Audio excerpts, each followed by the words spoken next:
Can I change my college or courses after counselling?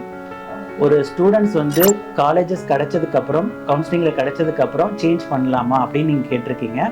கண்டிப்பாக change பண்ண முடியும். அது எப்படின்னா, ஒரு ஃபஸ்ட்டு கவுன்சிலிங்கில் வந்து பார்த்தீங்கன்னா ஃபஸ்ட் ரவுண்ட் இருக்குது, அதுக்கப்புறம் அப்வர்ட் மூமெண்ட் இருக்குது, செகண்ட் ரவுண்ட் இருக்குது, அதுக்கப்புறம் அப்வர்ட் மூமெண்ட், தேர்ட் ரவுண்ட் இருக்குது, அப்வர்ட் மூமெண்ட்.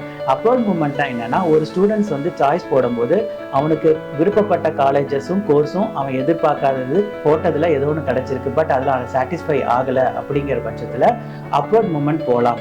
அப்வர்ட் மூமெண்ட் போகும்போது மேலே இருக்க சாய்ஸஸ்லேருந்து ஃபில்டர் ஆகிட்டே வரும். அதில் ஸ்டூடெண்ட்ஸ் யாரோ டிக்ளைன், வேறு காலேஜஸில் இருக்க ஸ்டூடெண்ட்ஸ் கிடைச்ச ஸ்டூடெண்ட்ஸ் வந்து டிக்ளைன் கொடுத்துருக்காங்கன்னா அந்த கோர்ஸ் கிடைக்கிறதுக்கு வாய்ப்புகள் இருக்குது. பட் இதில் ஒரு முக்கியமான பாயிண்ட் இருக்குது. இதில் 3 ஆப்ஷன் இருக்குது. ஃபஸ்ட்டு வந்து ஐ அக்செப்ட் த கரண்ட் அலாட்மெண்ட்னு ஒன்று இருக்கும். Second choice I accept the current allotment or decline move to the next round அப்படின்னு ஒன்று இருக்கும். இன்னொன்று வந்து I move to the next ரவுண்டுன்னு இருக்கும். இதில் மேக்ஸிமம் ஸ்டூடெண்ட்ஸ் வந்து கிடைக்கலைன்னா நெக்ஸ்ட் ரவுண்ட் போகிறேன் அப்படிங்கிற செகண்ட் ஆப்ஷன் கொடுக்குறீங்க. அது தப்பான ஒரு ப்ரொசீஜர். ஏன்னா செகண்ட் ரவுண்ட் போகும்போது லோயஸ்ட் கட் ஆஃப்க்கு நீங்கள் போயிடுவீங்க.